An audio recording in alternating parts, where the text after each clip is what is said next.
panorâmica, sumária dos principais temas que o Ministério conduz, com toda a largueza que as senhoras e os senhores sabem. E a palavra fundamental é essa de estabilidade, segurança, continuidade. Eu continuo à disposição dele para passar informações sobre casos sensíveis e razões pelas quais eu acho que essa etapa está, ao mesmo tempo que iniciada, encerrada, porque nos próximos dias é mera continuidade disso que fizemos hoje. Claro que o ministro Lewandowski está formando a sua equipe, ele irá convidar as pessoas para continuarem ou não, mas esse é um tema exclusivamente sob condução dele, doravante. E me cabe apenas manter o funcionamento administrativo como tem sido feito. Há alguns atos que demandam atenção diária, que estão sendo praticados, e na quarta-feira será meu último dia aqui, e no dia 31 o ministro Lewandowski já se instala aqui, desculpem, terça, né, dia 31, primeiro é quinta, não é isso? Então, na quarta ele já se instala aqui, o último dia meu é terça, quarta ele se instala, quinta tem a posse, e aí eu mudo de editoria. Eu saio da editoria dos senhores e vou para a editoria do Poder Legislativo. Aí, 20 dias depois, eu mudo de editoria novamente. Mas talvez essa seja, portanto, a nossa última entrevista coletiva de verdade, e eu quero, portanto, aproveitar para agradecer a todos vocês que acompanham o Ministério da Justiça, acompanham a Polícia Federal. Eu me coloco à disposição se houver alguma pergunta, algum questionamento. Alô, alô. Começando então, ministro, com Fábio Amato, da TV Globo. Ministro, boa tarde, tudo bem? Queria que o senhor pudesse dar um pouco mais de detalhe dessa reunião, né, dizer o que foi tratado, que tipo de informações foram repassadas para o ministro. E, além disso, eu queria que o senhor pudesse comentar um pouco sobre as notícias do caso Marielle. Né? Então, tem informações de que há uma delação premiada sendo discutida com o STJ, se é isso mesmo, o que o senhor poderia falar para a gente? Em relação a casos concretos, as senhoras e os senhores sabem qual é a minha atitude, qual é a minha visão. Evidentemente, eu tenho informações gerais sobre aquilo que se passa, mas este detalhamento é de atribuição exclusiva dos delegados que conduzem as investigações. Eu tenho mencionado aqui, nesse mesmo espaço, em outros seguidas vezes, que a Polícia Federal é uma das melhores polícias do mundo, reconhecida como tal, e a entrada dela, no caso, há um ano atrás, por determinação minha, fez com que houvesse uma colaboração mais estreita com o Ministério Público do Rio de Janeiro. É importante compreender que a investigação de fevereiro de 2023 até o momento presente, ela é conduzida de modo cooperado entre a Polícia Federal e o Ministério Público Estadual do Rio de Janeiro. E todos os atos, portanto, são praticados a partir dessas investigações que são simultâneas e ao mesmo tempo complementares. As senhoras e senhores sabem que houve uma delação, essa já firmada, já homologada, e é natural, como eu tenho assinalado aqui, que haja outros atos de investigação. Jamais esse caso ficou parado, há uma equipe dedicada a esse caso, e os desdobramentos dos atos relacionados àquela delação podem levar, claro, a outras delações, eventualmente. Neste momento, existe alguma outra delação? Não. Não há nenhuma delação, porque juridicamente só há delação quando há homologação. Então, todos os atos de investigação que estão sendo feitos são conducentes à busca do esclarecimento definitivo do caso. O que eu posso apenas afiançar, ratificar, corroborar, frisar, é que há muito profissionalismo, muita dedicação e muita confiança desse trabalho da Polícia Federal e do Ministério Público, e agora também com a participação do Ministério Público Federal. Então, acho que esse sistema está atuando. Provavelmente quem estará aqui para, se Deus quiser, anunciar o resultado final dessas investigações, não sei quando, realmente é impossível prever, já será o meu sucessor, mas o que foi feito nesse período sem dúvida, são atos decisivos para o esclarecimento do caso. Eu não posso confirmar o que eu não sei. Então, eu não posso confirmar concretamente sobre quem está negociando, o que dia e quando será a homologação, porque eu não tenho esse conhecimento. Eu não posso, portanto, nem confirmar, nem negar. É algo que todos nós, juntos, saberemos no momento processualmente adequado. Em relação à reunião, foi um repasse de informações de cada área. O Ministério da Justiça e Segurança Pública vai, efetivamente, desde a cidadania, direitos do consumidor, até os temas de segurança, propriamente dita. Alguns aspectos foram enfatizados, o tema das plataformas digitais, o novo tema relativo à crise de fornecimento de energia elétrica no país, que vem ganhando notoriedade. Então, os secretários, as secretárias, cada um a seu modo, enfatizou determinados temas. Então, a Polícia Federal mencionou especialmente a atuação na Amazônia, que é uma preocupação global, e nós tivemos a revelação agora da redução do desmatamento, e isso derivou da atuação conjunta da Polícia Federal, das polícias federais com os órgãos ambientais, notadamente o IBAMA. Nós criamos na Polícia Federal a Diretoria de Amazônia e Crimes Ambientais, que intensificou as operações. Foram mais de 700 dragas de garimpo ilegal que foram destruídas no ano passado, na Amazônia. E, portanto, o doutor Andrei enfatizou esse aspecto do papel da Polícia Federal no combate aos crimes ambientais. E cada a Polícia Rodoviária Federal enfatizou o crescimento da pressão de drogas em rodovias federais. E, como disse, outros temas foram abordados. Cito esses dois, à guisa de exemplificação. O tema das Big Techs, das plataformas, regulação, e de outro, o tema dessas emergências, como esta relativa à nacionalização, aparentemente, de uma crise de fornecimento de energia elétrica no Brasil. E isso quem falou, friso, não fomos nem eu, nem o ministro Lewandowski. Isso foram narrativas que cada secretário, cada secretária apresentou, o ministro Lewandowski ouviu, anotou, e com certeza ele e a sua equipe vão partir desse ponto em que o trabalho caminhou até agora. Seguimos com Kátia Seabra, da Folha. Oi, ministro, tudo bem? É que quando o senhor falou, né, recebeu o seu sucessor, Lewandowski, o senhor falou que, inclusive de santo e tal, para ele rezar para os santos, e ele falou da área de segurança como uma prioridade. O senhor acha que é o maior desafio ainda, a segurança, que é uma coisa que até as pesquisas apontam como uma que ainda foi deficiente o trabalho? Por que o senhor acha isso? O que faltou e o que tem como desafio adiante? Por favor.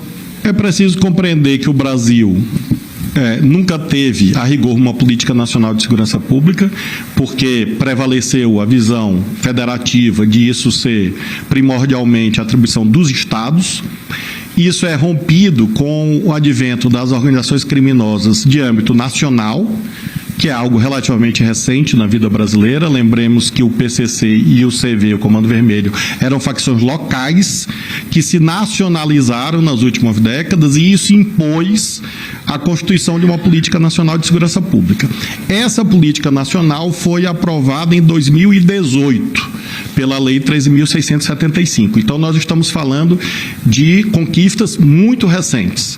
Não me cabe, nesse momento, claro, até por razões óbvias, julgar atos administrativos pretéritos. O que eu posso dizer à senhora é que aqui, nesses 13 meses, nós partimos dessa ideia. Existe uma lei, existem decretos, nós fizemos novas portarias para concretizar a Política Nacional de Segurança Pública. O problema, portanto, do país não é a existência ou não de uma política no plano nacional. Esse é um olhar errado e portanto, não tem uma política nacional, quem não tem um plano nacional, está desviando o debate do foco correto, porque a política existe, o plano existe, aprovado em lei, em decretos, portarias. O nosso problema, e que nós procuramos, evidentemente, avançar e avançamos, é de implementação.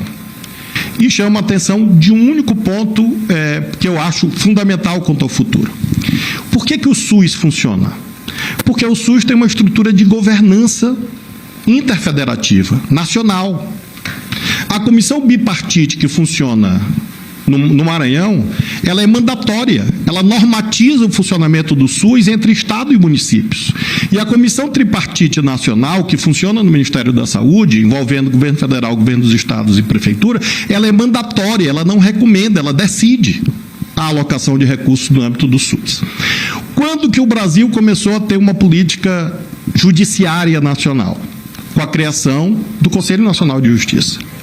O Conselho Nacional de Justiça, pela primeira vez, e eu vivi isso de dentro, conferiu ao Supremo uma autoridade que ele não tinha sobre o sistema judiciário. Então, por simetria, qual é o passo seguinte? Não é contratar uma consultoria nova para fazer um novo plano. O desafio é concretizar o plano que existe. Foi nisso que nós trabalhamos. E nisto, ou derivado disto, nós elaboramos uma proposta e enviamos à Casa Civil, em que nós sugerimos, por emenda constitucional, a criação de um Conselho Nacional das Polícias e de uma Corregedoria Nacional das Polícias. Para aí nós termos um sistema nacional normativo, mandatório, articulado, como existe no SUS e como existe no Poder Judiciário. Esse é o passo certo. É o passo, portanto, de tirar do papel o plano nacional que existe, a política nacional que existe. Nós avançamos nesse período, por exemplo, estatísticas. Nós ainda temos estatísticas que são fornecidas pelos estados. Desde dezembro, pela primeira vez, nós temos um sistema nacional no ar, o Cinesp, com regras e com validação dos dados que são repassados pelos estados. É um sistema em construção. É perfeito? Claro que não, mas existe. As redes nacionais, Rede Nacional de Recuperação de Ativos, Rede Nacional sobre Crimes Cibernéticos, Rede Nacional de Inteligência, juntando Polícia Federal com Polícia de Estados. Isso é a implementação do plano. As FICOS, as Forças Integradas de Combate ao Crime Organizado. Muita gente não se deu conta que, pela primeira vez, a Polícia Federal em todo o país está trabalhando no combate a facções junto com os estados. Trabalhando junto, no mesmo espaço físico. Então, hoje nós temos FICO em todos os estados e temos GISES trabalhando contra facções em todos os estados. Eu, claro, poderia consumir aqui um largo tempo e não o farei, mencionando medidas nessa ideia da integração. Acho que a etapa seguinte, disse isso, claro, ao ministro Lewandowski, é de aprimoramento do Sistema Único de Segurança Pública. E não desse debate falso de que o Brasil não tem uma política nacional. Tem. Que o Brasil não tem plano nacional. Tem. E de altíssima qualidade. E eu não estou falando apenas do nosso governo. Vejam, eu estou falando da política nacional aprovada no governo Temer. Ministro Raul Jungmann. Eu estou falando de lá, porque nós não disputamos paternidade. Nós disputamos resultados a favor da população. Esse é o caminho. Se fosse, que não será, com a graça de Deus, essa ideia de reescrever, fazer tudo de novo, nós não vamos enfrentar o problema, que é o problema de Sua Excelência, o povo que está perdendo o seu celular no ponto de ônibus. Só é possível enfrentar o roubo ou furto de celular no ponto de ônibus enfrentando as facções. Por que aumentou o roubo e furto de celular ao ponto de nós fazermos o programa Celular Seguro? Isso está articulado à dinâmica do crime organizado e de pagamento de dívida de droga. Por isso que aumentou. Então, o tema principal do país, combate às facções. Descapitalização, fronteira, controle de armas que nós fizemos. Quem foram os principais adversários da política que nós fizemos aqui? Aqueles que ganhavam dinheiro, como, por exemplo, com armamentismo irresponsável.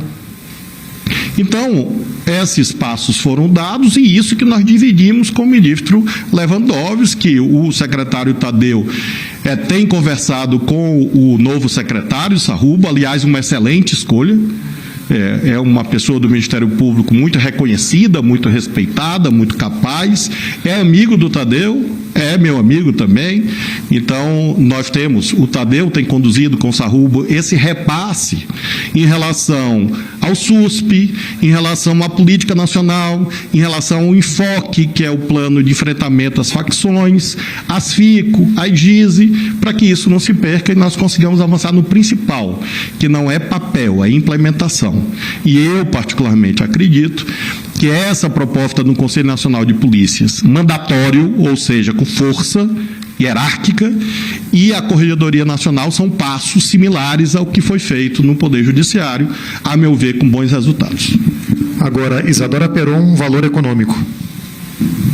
Oi, ministro. Vamos por partes aqui. No caso Marielle, então, não tem um prazo para essa elucidação, para a conclusão dessa investigação?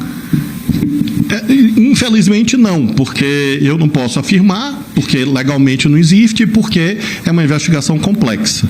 Então, há algo hoje meio lotérico, e eu compreendo, como se fosse uma espécie de mega da virada, muita gente cravando informações, enfim, e eu particularmente acho isso imprudente, porque o que eu posso afirmar é aquilo que eu tenho dito aqui, e reiterei hoje, a investigação avançou, há passos foram dados, passos foram publicizados, passos continuam a ser dados, na direção certa. Agora, quando isso conclui, não é algo que esteja sequer sob controle da Polícia Federal exclusivamente, porque há outros atores que interagem nesse processo. Então, realmente, não há prazo. Há estimativas de que a investigação está próxima do final. Mas o que é próximo do final? Tangibilizar dias, semanas ou meses, realmente não é possível nesse momento. Certo. E sobre a reunião, ministro, eu não entendi. O senhor pode explicar um pouco melhor o que é essa questão da crise no setor elétrico e como é que isso entraria aqui no MJ? Ontem, quando eu estava reunido com o ministro Lewandowski, faltou energia. Então, nós estávamos reunidos e nós somos testemunhas vivas que há um problema.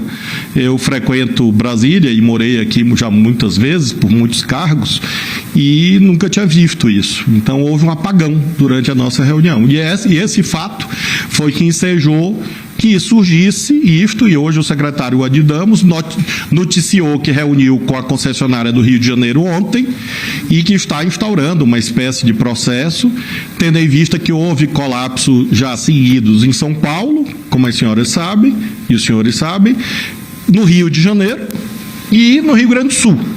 Antes havia ocorrido no Amapá. Então, há algo sistêmico. Evidentemente, essa condução é do Ministério das Minas e Energia e da ANEEL.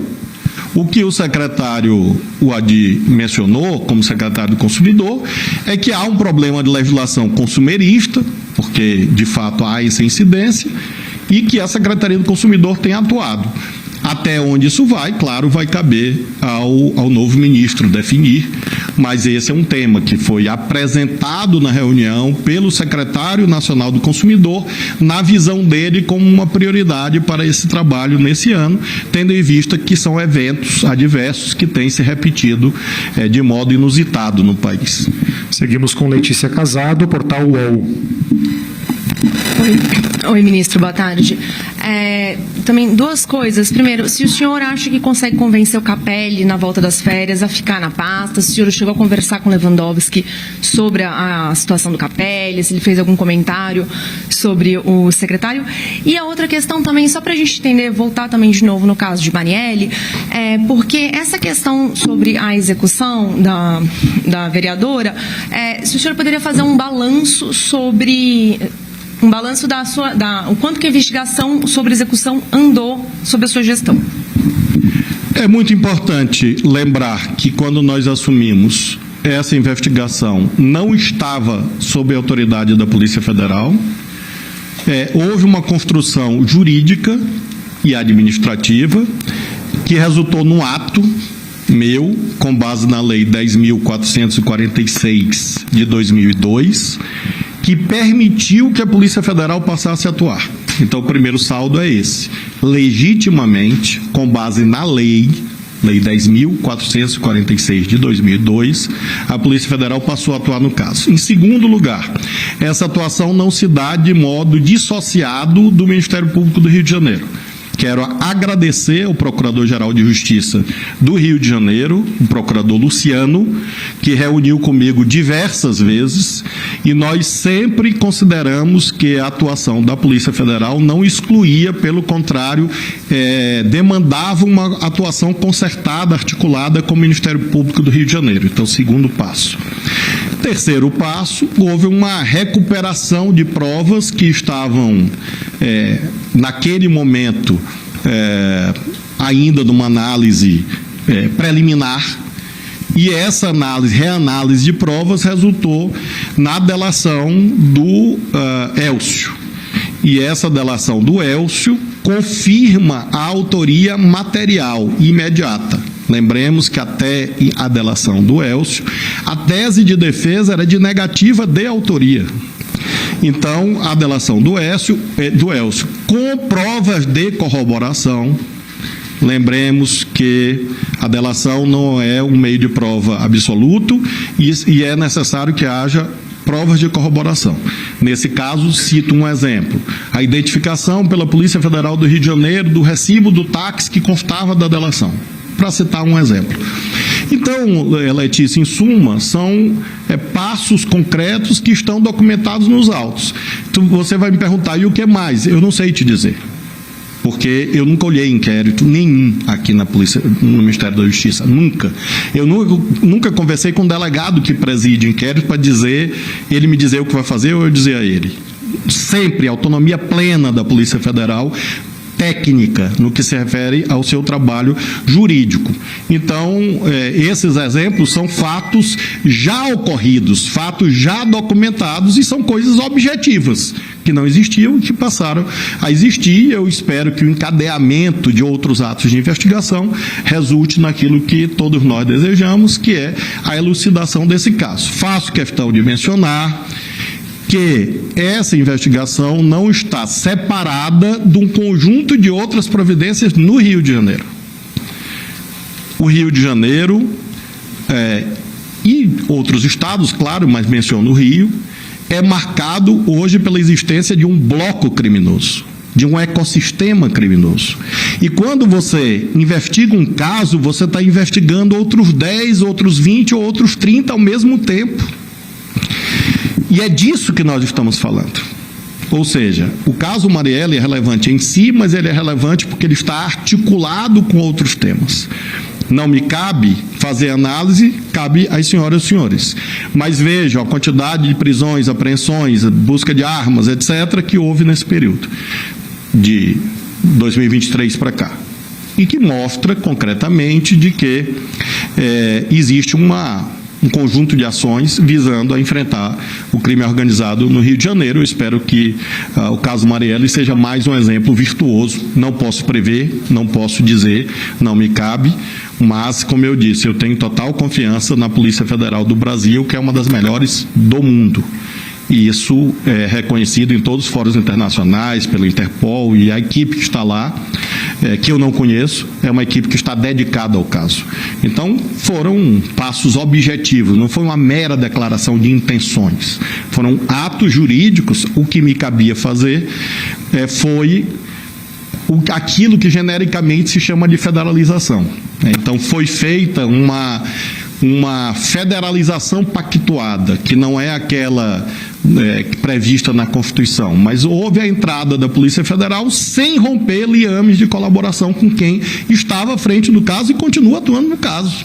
No caso, o Ministério Público do Rio de Janeiro, outras polícias, há provas colhidas pela Polícia Civil do Rio, a atuação do Ministério Público Federal, essa cooperação que eu acho que tem grande chance de finalmente desvendar esse crime. O Capelli. O Capelli, de fato, não foi um assunto tratado, porque o ministro Lewandowski não tratou desse assunto, tampouco eu, claro, ele tem total autonomia dada pelo presidente da República de compor a sua equipe. Eu tenho certeza que o secretário Capelli, em breve, estará trabalhando em outro lugar. Agora, qual é esse lugar? Acho que só ele, Capelli, sabe, algo a questionar ele, mas certamente creio que a presença dele aqui no Ministério da Justiça está concluída e eu quero, de público, registrar o quão importante ele foi e desfazer uma mitificação de que ele teve, no período mais recente, um protagonismo porque eu estava fazendo campanha para ele. Isso é invenção. Na verdade, eu sempre deleguei tarefas, sempre, lembremos, desde o 8 de janeiro, portanto não tinha nada a ver com campanha.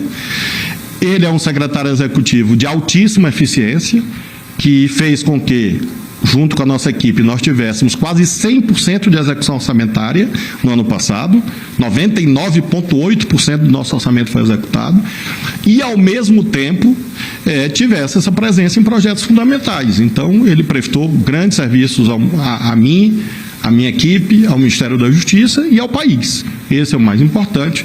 Tenho certeza que ele, que já exerceu vários cargos, em breve estará exercendo outra missão em outro lugar. Seguimos com Isabela Camargo, Globo News. Ministro, queria perguntar para o senhor daquilo que não será completado, que o senhor gostaria que o Lewandowski pudesse dar seguimento. O senhor tem falado bastante da questão da integração das polícias. Queria destacar um assunto que foi pauta nossa semana passada, câmeras corporais. Vai concluir no mesmo dia que o senhor deixa o Ministério. O senhor acha que é possível deixar um texto encaminhado ou esse vai ser um assunto para o Lewandowski? Se o senhor gostaria de citar algum outro projeto que ficaria feliz de ver que tivesse sequência? Você mencionou um deles, que é esse tema da letalidade policial. Nós já tivemos uma diminuição em 2023. Depois, no momento próprio, a nova equipe vai apresentar dados de letalidade policial no Rio de Janeiro, por exemplo, que são dados importantes de redução de letalidade policial num certo período no Rio de Janeiro, mostrando que é possível, sim, reduzir a letalidade policial. As câmeras têm mostrado em vários países e no Brasil também ser algo virtuoso, positivo. Evidentemente não é algo que por si só, exclusivamente, sozinha, resolva o problema, mas é uma ferramenta de proteção dos bons policiais, de documentação da legitimidade dos atos policiais corretos e, ao mesmo tempo, eventualmente, de investigação de cometimento de delitos. Nós avançamos no que era possível, porque câmeras, a parte de comprá-las é o mais simples. Na verdade, o problema não é comprar câmera, o problema é comprar qual câmera e padronizar isso nacionalmente, para que os sistemas falem entre si, e ter a ferramenta de análise, porque não são pessoas que fazem análise das imagens, é preciso parametrizar elementos de análise das milhares, quiçá milhões de horas que são gravadas num vasto território brasileiro. Então, houve um avanço na tecnologia, na definição do modelo, na cooperação com outros países, no caso especificamente com os Estados Unidos. Tivemos agora a aprovação dessa recomendação, desse protocolo. Eu não vou praticar mais nenhum ato sobre isso, acho que em uma semana não seria cabível, mas o ministro Lewandowski recebe um acumulado concreto, jurídico e técnico para, a critério dele, do presidente da República, dar prosseguimento a isso. E menciono, Isabela, também a temática que já referi, da implementação da política nacional, da concretização do plano, especialmente com esse olhar relativo ao crime organizado. O ministro Lewandowski tem tratado do assunto, como disse, indicou uma ótima pessoa para ser o secretário nacional, mesmo que eventualmente amanhã eles tomem decisões com as quais eu não guardaria concordância, eventualmente, faz parte da vida humana, mas acho que eles vão nesse caminho. Então, se você perguntasse por que eu gostaria de ficar mais alguns meses aqui, seria para avançar na implementação do SUSP, do Sistema Único de Segurança Pública, porque hoje é um tema dos mais importantes do Brasil. A gente olha para essa esplanada inteira aqui, eu diria que política que é policlassista, que se destina a todos os brasileiros, todas as brasileiras, de todas as suas rendas, todos os estratos sociais, todas as regiões, more em região metropolitana ou não. Claro, nós temos a economia, mas nós temos a segurança pública, não hierarquizo isto, não estou hierarquizando isso em relação a nenhuma outra política pública, mas sem dúvida é uma tendência hoje a nacionalização da política de segurança, e volto a dizer, é algo recente no Brasil. É algo, lembremos que o Fundo Nacional de Segurança Pública tem 5 anos. O conceito de SUSP tem 5 anos. Então, são coisas muito recentes no nosso país. Quando houve a criação do SUS, a primeira conferência foi em 86. E nós estamos, portanto, com um acúmulo em 2023 de 37 anos em relação ao Sistema Único de Saúde. E no caso do Sistema Único de Segurança Pública, nós estamos falando de 5 anos com intervalos em que isso foi abandonado. Não preciso detalhar isto, mas as senhoras e os senhores sabem a que eu me refiro. Seguindo com Túlio Amâncio, da TV Band. Boa tarde, ministro. Gostaria de saber se o ministro Lewandowski ele pediu a indicação de algum nome, de algum secretário para o senhor, ou o senhor sugeriu que alguém ficasse para ele. E, além dos Santos, quem o senhor vai levar do MJ para o STF? Os Santos são os mais importantes, que eles me acompanham desde o governo do Maranhão, alguns deles. Já estão lá no Supremo, inclusive, já estão lá fisicamente. E algumas pessoas vão me acompanhar, minha equipe de gabinete, basicamente, né? A Lorena vai continuar trabalhando comigo, vocês conhecem a Lorena, e mais 2 ou 3 pessoas. Os secretários nacionais, todos ficam nos cargos até que o ministro Lewandowski diga o destino deles, né? Se permanecerão ou não. Não fiz nenhuma indicação, ele não me pediu nenhuma indicação e não farei, ele não pediu e acho que nem é meu papel. Ele é uma pessoa experiente, uma pessoa que conhece muita gente, tem de militância na área jurídica, quase o que eu tenho de vida. Ele me disse que o primeiro cargo administrativo que ele exerceu foi em 1976. Então, nesse momento, eu estava brincando de carrinho, eu tinha 8 anos. Então, certamente, ele tem todas as condições de formar uma grande equipe. Apresentei toda a nossa equipe, porque são pessoas que não são minhas, né? Esse núcleo mais próximo a mim me acompanha. Mas as pessoas que aí estão pertencem a universidades, movimentos sociais, entidades, partidos, são pessoas com experiência acadêmica, política, são pessoas de muito valor. Hoje todos falaram, tiveram a oportunidade de falar, se apresentaram e, evidentemente, a partir daqui, até simbolicamente, eu já dei meu broche para o ministro Lewandowski, então isso cabe a ele e o que ele decidir, para mim, está bom. Obrigado, ministro. Obrigado, colegas. Boa Muito tarde. obrigado, pessoal. Até breve.